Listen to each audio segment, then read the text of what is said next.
ओम गुरुर्ब्रह्मा गुरुर्विष्णु गुरुर्देवो महेश्वराय गुरु साक्षात् परब्रह्म तस्मै श्री गुरुवे नमः।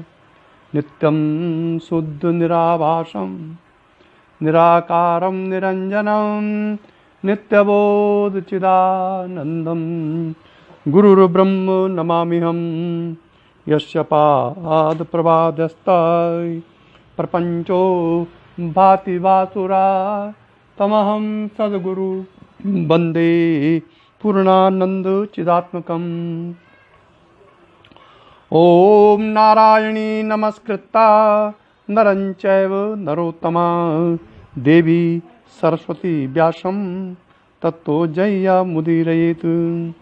ओम भगवत स्वरूप सदगुरुदेव श्री देवेंद्र विज्ञानी जी महाराज के चरण कमलों में प्रणाम करते हुए विवेक चूड़ामणि के 252 श्लोक से प्रवचन प्रारंभ किया जा रहा है।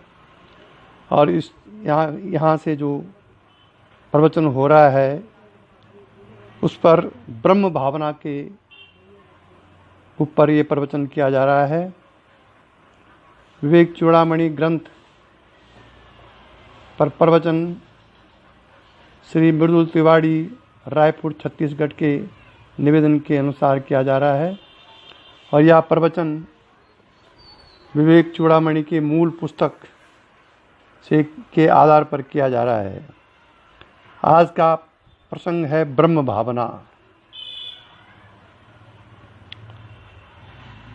अस्थूलमिते तद सन्निरस्य सिद्धं स्वतो व्योमवद प्रतर्क्यम् अतो मृखामात्र मृदं प्रतीतं जहि यत्स्वात्मतया गृहीतं ब्रह्माहमित्येव विशुद्ध बुद्ध्या विद्धि स्वामात्मान खंडबोधम्। ये जो स्थूल पदार्थ दिखाई देते हैं वह सभी प्रकृति जन्य होने से असत हैं। इनका बाध करने से वह चेतन ब्रह्म स्वतः ही सिद्ध हो जाता है जो आकाश के समान व्यापक है तथा जिसे अन्य किसी तर्क से सिद्ध नहीं किया जा सकता। इस ज्ञान के बाद ही जिस देह को हमने अपना स्वरूप मान रखा है वह मिथ्या प्रतीत होने लगता है। इसलिए मनुष्य को चाहिए कि वह मैं जीव हूँ, मैं शरीर हूँ आदि बुद्धि को छोड़कर मैं ब्रह्म हूँ की भावना करनी चाहिए। जो अखंड बोध स्वरूप है वही आत्मा निज स्वरूप का आत्मा है। जो वही आत्मा निज का स्वरूप है, अन्य सभी मिथ्या हैं। मृत्युकार सकलम घटादि सततम मृन्मात्र मेवाहितम तद्वत् सज्जनितम सदात्मकमिदम सन्मात्रमेवाखिलम यस्मान् नास्ति सता परम किमपि तत्सत्यं स आत्मा स्वयं तस्मात् तत्त्वममि प्रशान्तममलं ब्रह्माद्वयं यत्परम। ब्रह्माद्वयं यत्परम। जिस प्रकार मिट्टी और घड़ा दो भिन्न पदार्थ नहीं है बल्कि उसी का एक रूप मात्र है, उसी प्रकार यह संपूर्ण जगत उस एक सत्य तत्व ब्रह्म से हुआ है। इसलिए यह भी सत्य स्वरूप ब्रह्म ही है, क्योंकि इस सृष्टि में सत्य के अतिरिक्त अन्य कोई पदार्थ है ही नहीं। आत्मा भी वही सत ब्रह्म है, इसलिए तुम वही परब्रह्म ही हो। निंद्रा कल्पित देश काल विषया ज्ञात्रादि सर्व यथा मिथ्या तद्वद देहापि जागृति जगत स्वाज्ञान कार्यत्वता यस्मादेवमिदं शरीरकरणं प्राणाहमाद्यप्यशत् तस्मात् तत्त्वमसि प्रशान्तममलं ब्रह्माद्वयं यत्परम्। निद्रा में जिस प्रकार से देश काल विषय और ज्ञाता कल्पित ही हैं, जो वास्तव में न होते हुए भी दिखाई देते हैं, उसी प्रकार जागृत अवस्था में भी जो कुछ दिखाई देता है वह सब अज्ञान के परिणाम स्वरूप ही दिखाई दे रहे हैं। ये शरीर, इंद्रियां, प्राण, अहंकार आदि भी मिथ्या कल्पना मात्र है। ये मनुष्य का स्वरूप नहीं है। मनुष्य का स्वरूप तो वह परब्रह्म ही है जो शांत, निर्मल एवं अद्वितीय है। जाति नीत कुल गोत्र दूरंगम नाम रूप गुण दोष वर्जितम देश काल विषयाति वर्तियत ब्रह्म तत्मसि भावयात्मनि। ब्रह्म ज्ञान के साधक को सदा यही भावना करनी चाहिए कि मैं वही ब्रह्म हूँ जो जाति, नीति, कुल, गोत्र, नाम, रूप, गुण और दोष से रहित है तथा देश, काल और वस्तु से सर्वथा पृथक केवल मात्र चेतन तत्व है। इसी भावना से उसका जो इन अनात्म वस्तुओं से तादात्म्य हो गया है वह छूट जाएगा। यत परम सकल सकल वाग गोचरम गोचरम विमल बोध चक्षुषा शुद्ध चिद गण मनादि वस्तु यद ब्रह्म तत्वमसि भावयात्मनि। वह ब्रह्म प्रकृति से भी परे है, प्रकृति भी उसी की शक्ति है। उसका वर्णन वाणी से नहीं किया जा सकता, किंतु उसे शुद्ध अंतःकरण एवं ज्ञान चक्षुओं से ही जाना जा सकता है। यह ब्रह्म ही शुद्ध चिद्घन है तथा अनादि है। सृष्टि से पूर्व यही तत्व विद्यमान था। यह किसी से उत्पन्न नहीं हुआ, सारी सृष्टि इसी से उत्पन्न हुई है। इसलिए मोक्ष प्राप्ति के लिए अपने अंतःकरण में यही भावना करनी चाहिए कि मैं वही ब्रह्म हूँ। षड्भिरुर मिमिर योगी योगी हृदय भावितम न कारणैर्विभावितम बुद्ध्या वेद्यमना बद्धमस्ति यद ब्रह्म तत्वमस्ति भावायात्मनि। साधक को निरंतर अपने चित्त में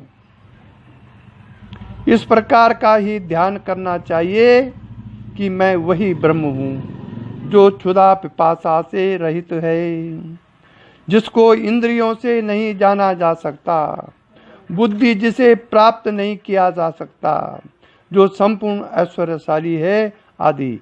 इससे बिन जो ज्ञात होता है वह मेरा स्वरूप नहीं है। भ्रांति कल्पित जगत कलाश्रयम स्वाश्रयंचा सद विलक्षणम निष्कलम निरुपमा पमान बद्यद ब्रह्म तत्वमसि भावयात्मनि। इस भ्रांति से कल्पित जगत का वही ब्रह्म आधार है जो किसी के आश्रित नहीं है तथा सत्य और असत से भी परे है, जो निर्यब उपमा रहित और परम ऐश्वर्य संपन्न है। वही ब्रह्म मैं हूँ। इस प्रकार का चिंतन निरंतर करना चाहिए। जन्म वृद्धि परिणत पक्षया व्याधि नाशन विहीनम्बयम् विश्वा सृष्टि सृष्टया यवदि कारणम ब्रह्म तत्वमसि भावयात्मनि। जो जन्म वृद्धि परिणति मतलब बदलना, जिस ब्रह्म का न जन्म होता है न उसकी वृद्धि होती है, जो बदलता भी नहीं, जिसका क्षय नहीं होता, जो व्याधि और नाश से रहित है, जो अविनाशी है, जो सृष्टि के पालन एवं उसके विनाश का कारण है, वही ब्रह्म मैं हूँ। ऐसी चित्त में भावना करनी चाहिए। अस्ता भेद मन पासत लक्षणम निरस्तरंग जलराशि निश्चलम नित्या मुक्तम विभक्त मूर्ति यद ब्रह्म त्वत्मसि भावयात्मनि। वह ब्रह्म भेद रहित है, अपरिणामी है, जिसमें किसी प्रकार का हलचल नहीं होती, जो नित्य मुक्त है, विभाग रहित है, वही ब्रह्म मैं हूँ, ऐसा मन में भावना करनी चाहिए। एकमेव सद अनेक कारणम कारणांतर निराश्य कारणम कार्या कारण विलक्षणम स्वयं ब्रह्म तत्वमसि भावयात्मनि। वह ब्रह्म ही एक ही है जो सृष्टि के सभी रूपों का कारण है, किंतु स्वयं कार्य एवं कारण से रहित है। वही ब्रह्म तुम हो, ऐसी मन में भावना करनी चाहिए। निर्विकल्प कमल अल्पक्षरम यत क्षरा अक्षर विलक्षणम परम नित्यम व्यसुखम निरंजनम ब्रह्म तत्वमसि भावयात्मनि। वह ब्रह्म निर्विकल्प है, महान है, उसका कभी विनाश नहीं होता, जो शरीर और जीव से भिन्न है, सदा रहने वाला है, अव्यय आनंद स्वरूप एवं निष्कलंक है। वही ब्रह्म मैं हूँ, ऐसा हृदय में भावना करो। यदि विभाति सद अनेकदा ब्राह्मण रूप गुणा विक्रियात्मना हेमवत् स्वयं विक्रिय सदा ब्रह्म तत्मसि भावयात्मनि।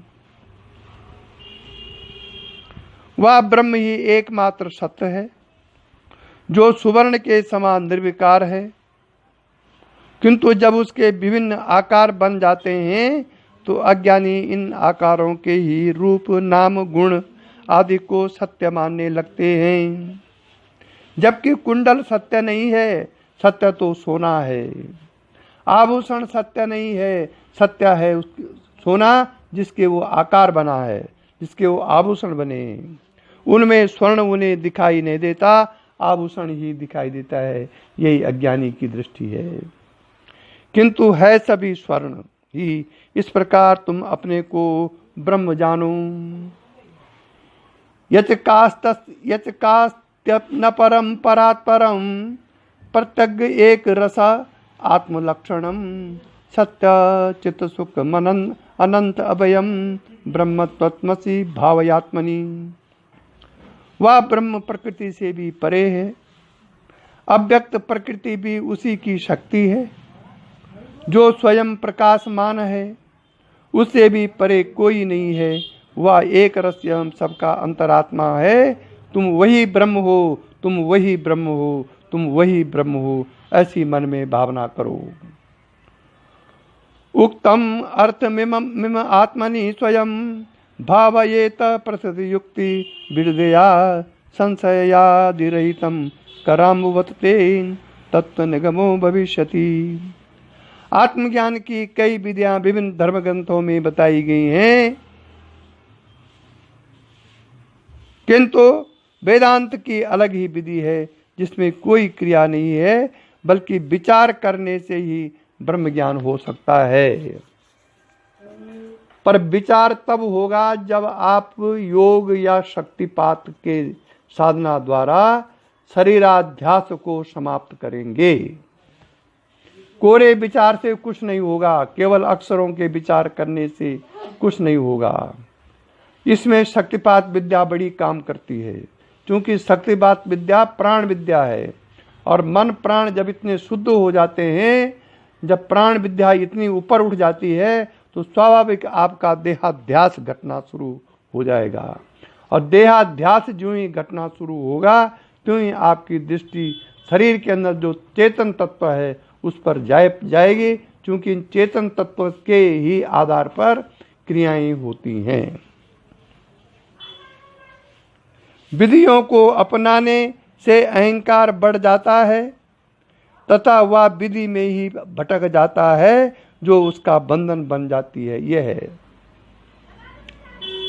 शक्तिपात में कर्ता भाव नहीं है, वहां शक्ति कराती है। इसलिए वेदांत में जो विधि बताई है उस पर मनन करके उसके अनुसार विचार करने से ही ब्रह्म ज्ञान हो सकता है, क्योंकि वह ब्रह्म ही आत्म रूप में अवस्थित है, जो कहीं खोया नहीं है, जिसे प्रयत्न करके प्राप्त करना पड़े, बल्कि विस्मृत हो गया है वो हमसे। ब्रह्म या आत्मा को प्राप्त नहीं किया जा सकता, हम विस्मृत कर दिया है हमने। वो हमारे पास है, हमारे अंदर है, हम ही हैं वो, लेकिन वो विस्मृति हो गई हमको कि हम आत्मा हैं। हम विस्मृति के कारण हम अपने को शरीर माने बैठे हैं। इसलिए वो आत्म ब्रह्म कहीं खोया नहीं है, या प्रयत्न करके प्राप्त करना पड़े ऐसा वो खोया हुआ नहीं है, बल्कि ये विस्मृत हो गया है, हमको स्मृति में लाना है, जिसे पुनः स्मृति में लाना मात्र है, जो विचार से ही संभव है।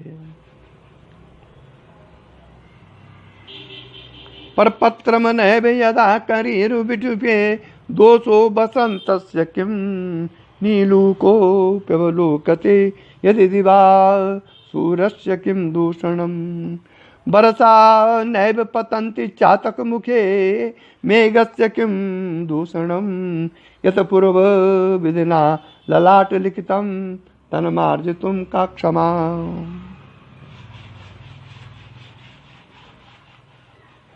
इसलिए अन्य किसी कर्म कांड से वह प्राप्त नहीं हो सकता। तत्वबोध की यही एकमात्र विधि है, बोध ही पर्याप्त है। संबोध मात्रम परिशुद्ध तत्वम विज्ञाय सद्य नृपवच्च सैन्य तदाश्रया स्वात्मनि सर्वदा स्थितो विलापय ब्रह्मणि विश्वजातम। जिस प्रकार सेना के मध्य में राजा रहता है, जिसकी देख रेख आदेश एवं अनुशासन में ही वह सेना कार्य करती है, उसी प्रकार यह शरीर पांच भूतों का संगात है, जिसकी अंतरात्मा में यह चैतन्य तत्व ब्रह्म आत्मा रहता है, जो इस शरीर की समस्त गतिविधियों का दृष्टा एवं संचालक है। इस तत्व को जानकर उसमें स्थित रहकर इस संपूर्ण दृश्य वर्ग को उसमें लीन कर दो, जैसे वह हो ही नहीं। शक्तिपात में ये स्वयं होता है, अगर आप साधन कर रहे हैं तो। यही मुक्त अवस्था है, जहाँ दृश्य लीन हुए, कुछ नहीं है अंदर, अंदर बाहर सब कुछ लीन हो गया, और आप जहाँ स्थित हैं वही मुक्त अवस्था है। बुद्धो गुहायां सद असद विलक्षणम ब्रह्मास्ति सत्यम परमम अद्वितीयम तदात्मना योत्र बसेद गुह्याम पुनन्न तस्यांग गुहा प्रविशा। जो व्यक्ति इस ब्रह्म के साथ एक रूप हो जाता है, उसका फिर जन्म नहीं होता। यह सत्य असत से विलक्षण अद्वितीय सत्य परब्रह्म बुद्धि रूप गुहा में विराजमान है। जो इस गुहा में उससे एक रूप होकर रहता है, हे वत्स, उसका फिर शरीर रूपी कंदरा में प्रवेश नहीं होता, अर्थात वह फिर जन्म ग्रहण नहीं करता। ये ब्रह्म भावन के भावना के ऊपर प्रवचन हो गया। ओम।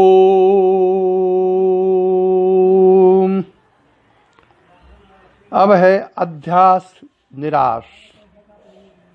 जो हमको अध्यास है, शरीर में अध्यास है हमारा, मन में अध्यास है हमारा, वासनाओं में अध्यास है हमारा, प्रकृति में अध्यास है, उसका निराश किया जाता है। ये सर्वप्रथम अध्यास निराश में आएगा पहला पॉइंट, वासना त्याग। अब ये बहुत इंपॉर्टेंट चैप्टर है, 7वां प्रकरण है विवेक चूड़ामणि का। इसका पहला प्रसंग है वासना त्याग। ज्ञाते वस्तुन्यपि बलवती वासना नादिरेशा कर्ता भोक्ताप्य हमिति दृढ़ा या अस्य संसार हेतु प्रत्यग दृष्टयात्मनि निवसता सापने या प्रयत्नान मुक्ति प्रभु तदीय मुनियो वासनात्मानवम यत। आत्म वस्तु का ज्ञान हो जाने पर भी, ध्यान दीजिए, आत्म वस्तु का ज्ञान हो जाने पर भी जो मैं कर्ता और भोक्ता हूँ इस रूप में दृढ़ होकर जन्म मरण रूप संसार का कारण होती है, उस प्रबल अनादि वासना को प्रत्यक्ष मतलब आंतरिक दृष्टि से आत्म स्वरूप में स्थित होकर प्रयत्न पूर्वक दूर करना चाहिए। क्योंकि इस संसार में वासना की क्षीणता को ही मुनियों ने मुक्ति कहा है। वेदांत वचन है कि ज्ञान के बिना मुक्ति नहीं होती, किंतु आत्मज्ञान होना ही पर्याप्त नहीं है बंधुओं। आत्मज्ञान के बाद भी अहंकार शेष रह जाता है, जिससे फिर वासना का उदय हो सकता है।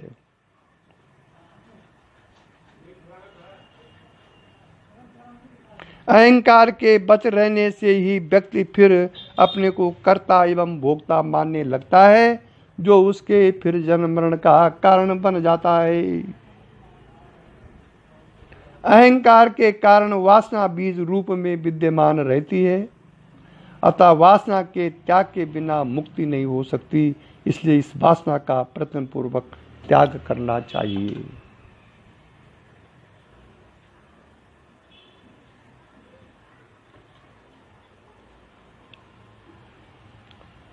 अहम ममेति यो भावो अदेहाक्षादम व अनात्मनि अध्यासोयम निरस्तव्यो विदुषा स्वात्मनिष्ठया। आत्मज्ञान के बाद जब जान लिया जाता है कि मैं शरीर नहीं बल्कि आत्मा ही हूँ, तो भी अहंकार के बच रहने के कारण मनुष्य का यह भाव बना रहता है कि मैं शरीर एवं इंद्रियां हूँ जो अनात्म पदार्थ हैं। इन अनात्म पदार्थों में उसका मैं और मेरा भाव बना रहता है। इसी को अध्यास कहते हैं। मुक्ति की इच्छा रखने वाले को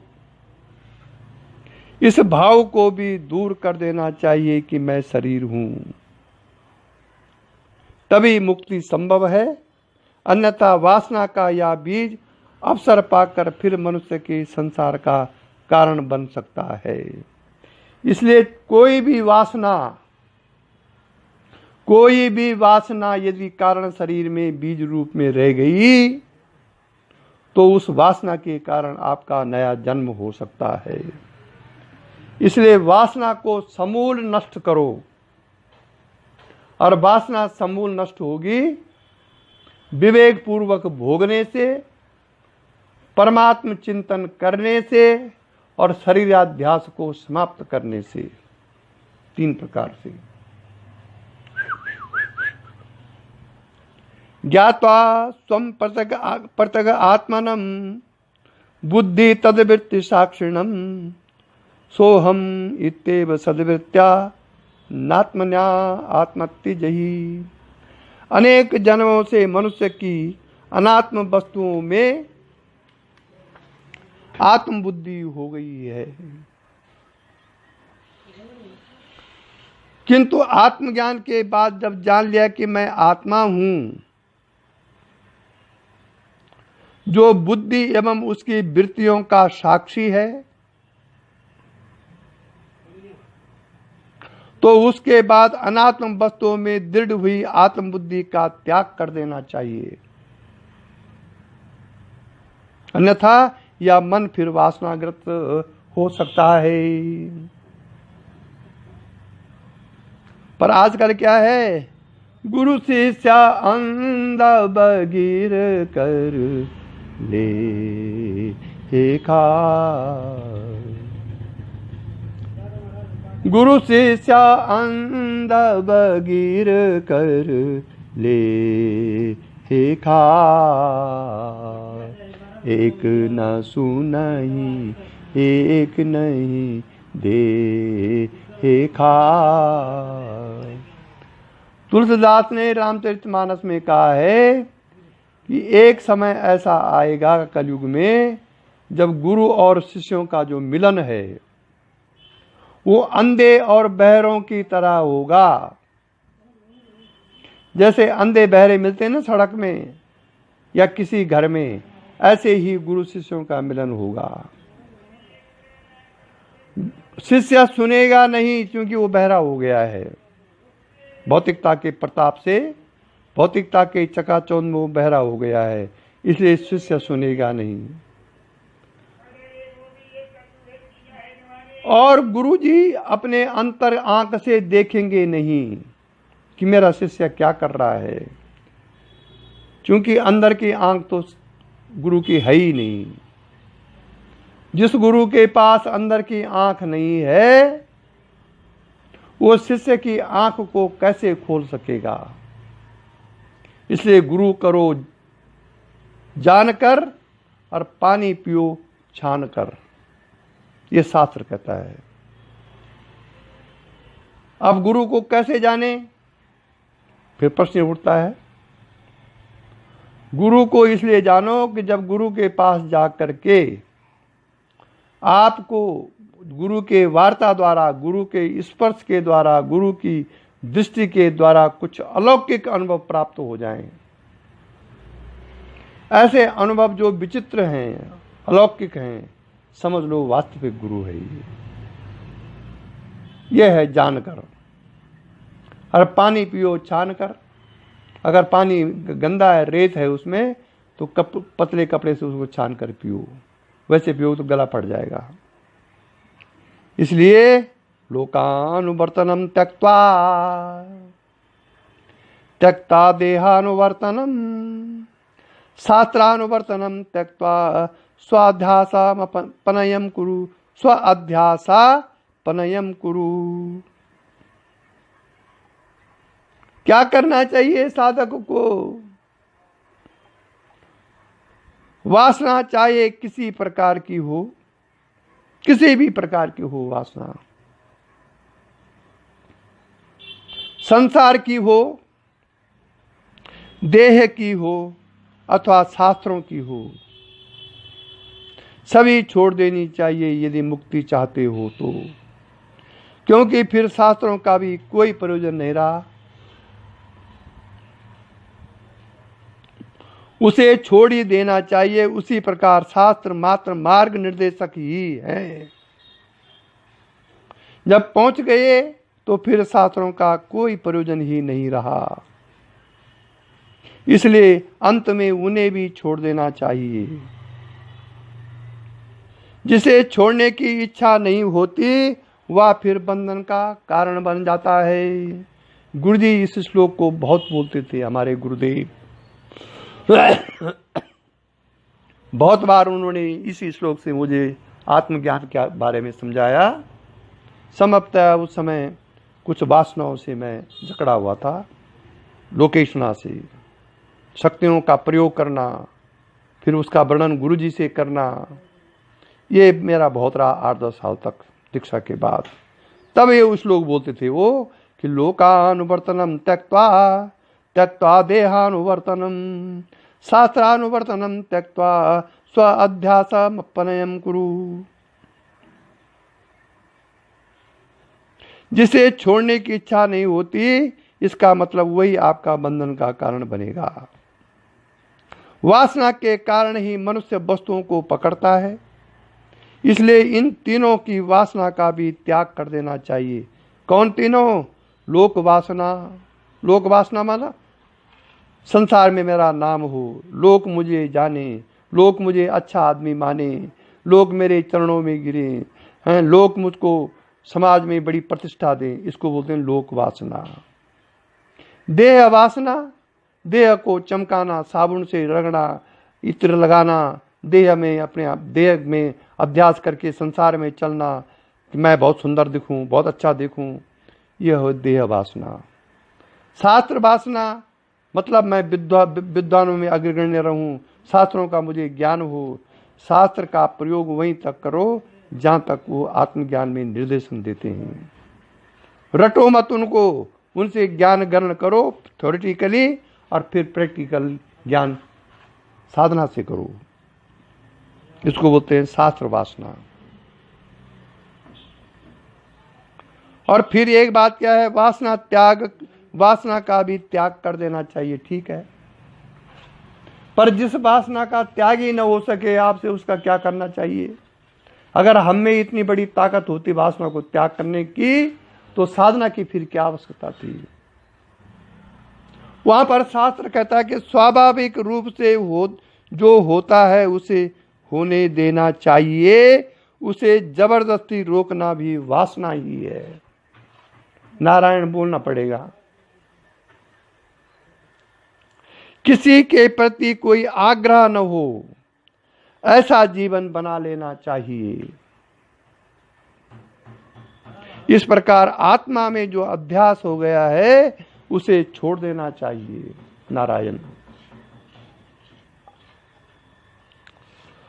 लोक बास नया जंतो, शास्त्र बास नया पिचा, देह बास नया ज्ञानम, यथा वन्य जायते। वासना मन की उपज है, मतलब वासना का जो खेत है वो मन है। नारायण बोलना पड़ेगा। और मन की प्रवृत्ति विषयों की ओर से ही होती है, जिससे विभिन्न प्रकार की वासनाएं पैदा होती हैं। इनमें लोक वासना, शास्त्र वासना एवं देह वासना की पूर्ति में ही मन की सारी शक्ति व्यय हो जाती है, जिससे वह आत्म स्वरूप को देख ही नहीं पाता। इसलिए तीनों प्रकार के वासनाओं को छोड़े बिना उसे कभी अपनी आत्मा का ज्ञान नहीं हो सकता। ये वासनाएं ही उसे निरंतर भटकाती रहती हैं। समुद्र के किनारे आप घूम रहे हैं और शास्त्र ही पढ़ रहे हैं।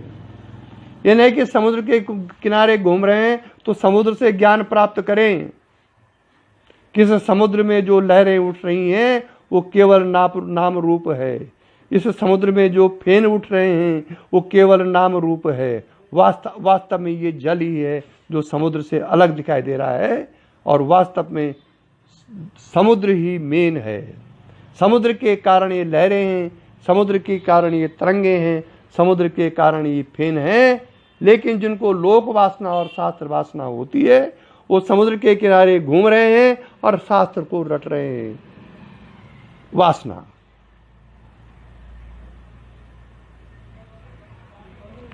संसार काराग्र मोक्ष इच्छो, संसार काराग्र मोक्ष इच्छोर्यो अयम पाद निबंध श्रृंखलम बद्धन्ति तज्ज्ञा पटुवासना त्रयम् यस्मादि मुक्ता समुपैति मुक्ति।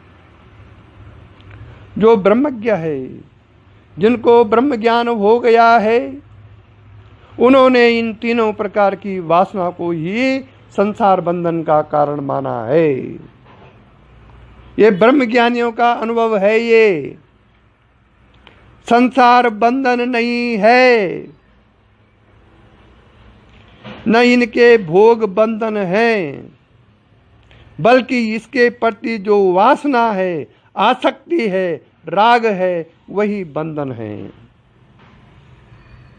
जिससे मनुष्य उसे छोड़ना नहीं चाहता। संसार अथवा इसके विषयों ने मनुष्य को नहीं बांधा है, बल्कि वासना के कारण वह स्वयं उससे बंधा है। इसलिए इन तीनों प्रकार की वासनाओं का त्याग करना ही मुक्ति है, और मुक्ति के लिए और कोई श्रम साधना तपस्या नहीं करनी चाहिए। लेकिन बल्कि मेरा मत है, यदि अपनी मन की निर्मलता का भाव रखते हुए यदि आप किसी वासना को भोगते हैं तो वो ज़्यादा लाभकारी है, जबकि आप अपने मन में वासना को रोक करके, जबरदस्ती रोक करके उसको बंधन का कारण बना देते हैं। योगी जब वासना को भोगता है तो मन की निर्मलता के लिए भोगता है वो, और उसका कोई वो नहीं है, ध्येय नहीं है। ज्ञानी जब विषयों को ग्रहण करता है तो वो इसलिए नहीं करता ग्रहण कि मैं ग्रहण कर रहा हूं, वो तो ग्रहण करता ही नहीं, कुछ इंद्रियां कर रही हैं, लेकिन वो विषयों में भी आत्मदृष्टि रखता है, इसलिए भोगता है। इसलिए अष्टावक्र में मुक्त पुरुष के लक्षण बताए गए हैं। सर्वत्र दृश्यते स्वस्था सर्वत्र विमलाशयाय समस्त वासना मुक्तो मुक्ता सर्वत्र राजते। पहली लाइन बोल दे। अब देखो दूसरा क्या बोलते हैं, न मुक्ता विषया द्वेष्टा न वा विषय लोलुपा।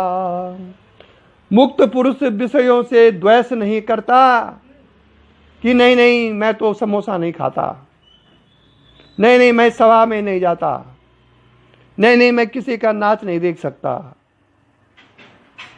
सब कुछ करेगा वो, लेकिन आत्मदृष्टि से करेगा, क्योंकि वो विषयों से द्वेष करता ही नहीं है। न मुक्ता विषया द्वेष्टा न वा विषय लोलुपा, और न वो विषयों का लोलुप होता कि मुझे फलानी चीज मिल जाए। असंशक्त मना नित्यम प्राप्त प्राप्त मुपास्नुते। वह इस संसार में, इस भौतिकता के चकाचौंध रूपी संसार में असंग मन से विचरता हुआ प्राप्त की कोई कामना नहीं और अप्राप्त की उसको कोई दुख नहीं। अगर वो हवाई जहाज में यात्रा कर रहा है फिर भी शरीर से अलग है, और अगर वो सड़क में जेठ की दोपहरी में भीख मांग रहा है तो फिर भी वो सड़क से, अपने शरीर से अलग है। इसलिए कहता है कि बहु युगति जहां है जानता देता घने दृष्टांत है, पर पक्ष का खंडन करे मंडन करे सिद्धांत है सिद्ध योगी पूर्ण फिर भी यज्ञ बालक सा चलन, उस प्राज्ञ जीवन मुक्त को करता नमन हूं फिर नमन। वह बालकवत, पिशाचवत और दैववत संसार में विचरता रहता है। ऐसा ज्ञानी कहीं मिल जाए तो जाति का चाहे वो चमार भी हो, उसकी चरण धूलि अपने मस्तक पर रखो, वही वास्तविक गुरु है। जलादि संसर्ग वसात प्रभुतम दुर्गंध दूता गरु दिव्य वासनाए संघर्ष नये विभाति सम्यक विदूयमाने सतिबाय गंधे।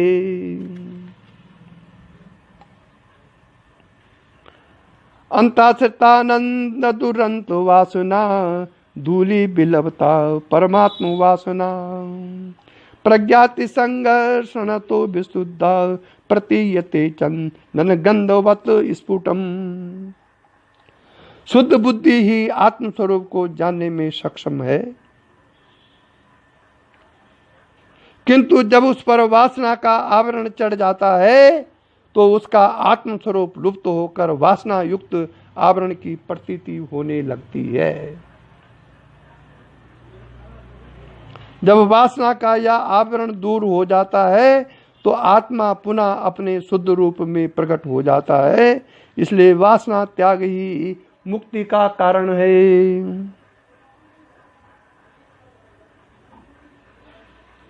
अनात्म वासना जल स्थिर तरो भूतात्म वासना, नित्यात्म निश्चया तेषाम नासे भाति स्वयं स्फुटम। आत्मा को जानने की इच्छा अनात्म वस्तुओं की वासनाओं के कारण छिप गई है।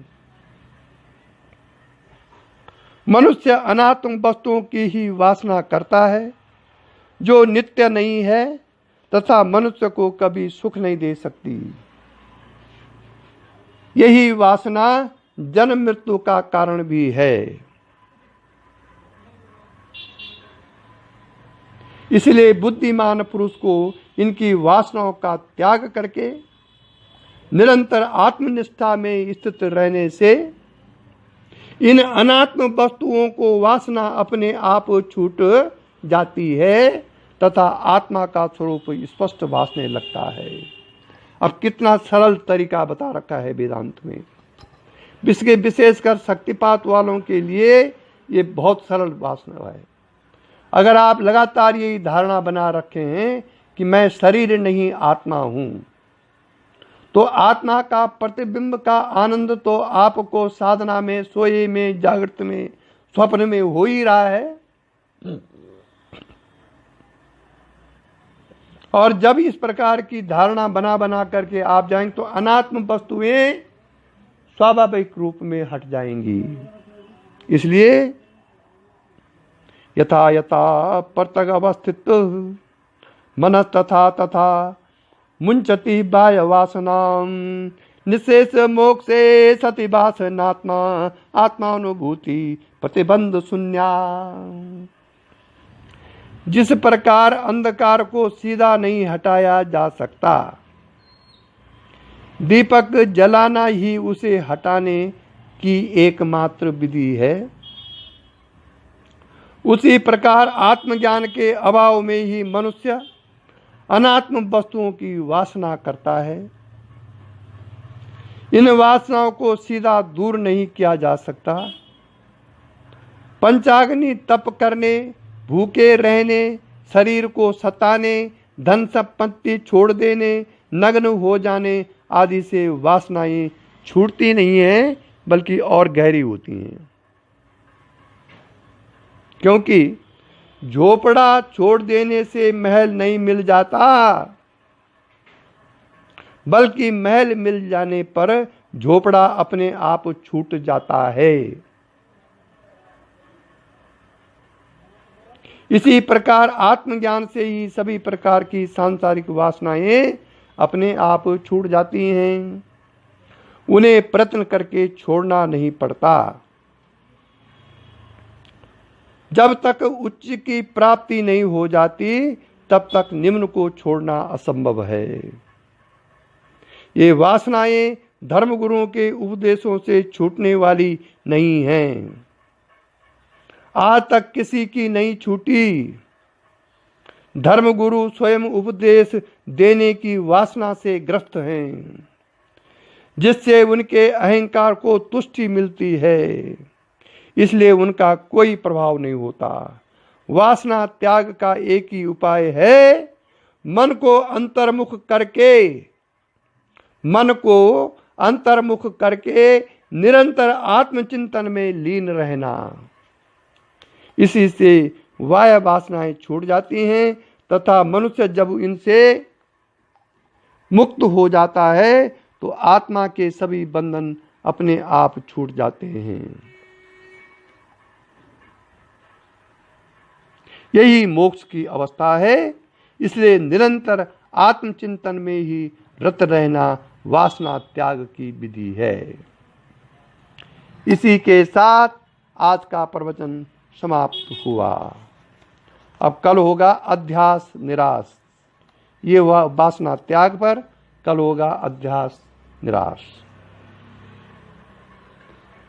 ओम यही दिव्य दृष्टि हमें दीजे भगवान, हो कण कण में निस दिन तुम्हारे ही दर्शन। लखू नित्य सर्वत्र मूर्ति तुम्हारी, सुनु जड़ जगत से एक कीर्ति तुम्हारी। यही दिव्य दृष्टि हमें दीजे भगवान, हो कण कण में निस दिन तुम्हारे ही दर्शन।